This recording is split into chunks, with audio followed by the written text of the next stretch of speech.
ദൈവത്തിൻ്റെ ആത്മാവ് നല്ല ആത്മാവെന്നാണ്. അപ്പം നമ്മുടെ ആത്മാവിൻ്റെ അവസ്ഥ എന്തായിരിക്കും? കെട്ട ആത്മാവാണ്. എന്താ കാര്യം? ഇതിലെല്ലാം നമ്മളുടെ സൂത്രപ്പണികളെല്ലാം അതിൻ്റെ തിരിപ്പുണ്ട്. ഉടമ്പടി വെക്കുമ്പോൾ പോലും അതിൻ്റെ അകത്ത് ഉടായ്പുണ്ട്. അതാണ് നല്ല ആത്മാവെന്ന് പറയണത്. അതാണ് നല്ല, ഞാൻ നേരത്തെ പറഞ്ഞു റിഫൈൻഡ്, ഉടമ്പടിയിൽ ഉപയോഗിക്കേണ്ട റിഫൈൻഡ് ലവ് ആണെന്ന്. എന്ന് വെച്ചാൽ റിഫൈൻഡ് ലവ് എന്ന് പറഞ്ഞാൽ ശുദ്ധീകരിച്ച സ്നേഹം. ശുദ്ധീകരിച്ച സ്നേഹം എന്ന് പറഞ്ഞാൽ എന്താണ്?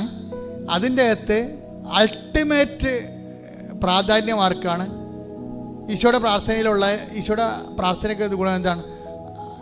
എൻ്റെ ഇഷ്ടമല്ല, അങ്ങയുടെ ഇഷ്ടം നിറവേറട്ടെ. അപ്പം ജീവിതത്തിൻ്റെ അകത്ത് നല്ല ഒരു വിഷയങ്ങൾക്കെല്ലാം ദൈവ ഇഷ്ടത്തിന് പ്രാധാന്യം കൊടുക്കണം. ഇപ്പം ഇന്നലെ ഒരു പെങ്കൊച്ച് ഇവിടെ വന്നിട്ടുണ്ടായിരുന്നു.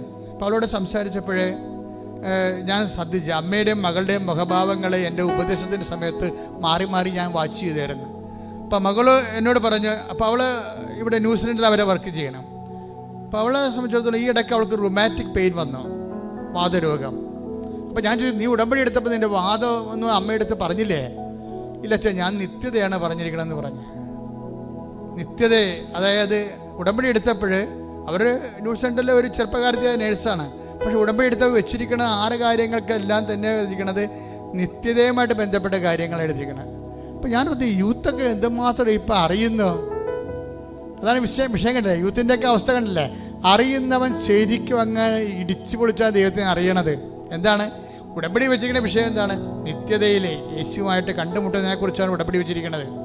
കർത്താവേ, ഞാൻ നീയും തമ്മിൽ സമയം കുറിക്കേണ്ട ഒരു സമയം വന്നു കഴിഞ്ഞാൽ, നിൻ്റെ കൂടെ ഈ ലോകം വിട്ട് കഴിഞ്ഞാൽ നിൻ്റെ കൂടെ ജീവിക്കാൻ എനിക്ക് കഴിയണമെന്ന് പറഞ്ഞ് ഉടമ്പടി വെച്ചിരിക്കുകയാണ്.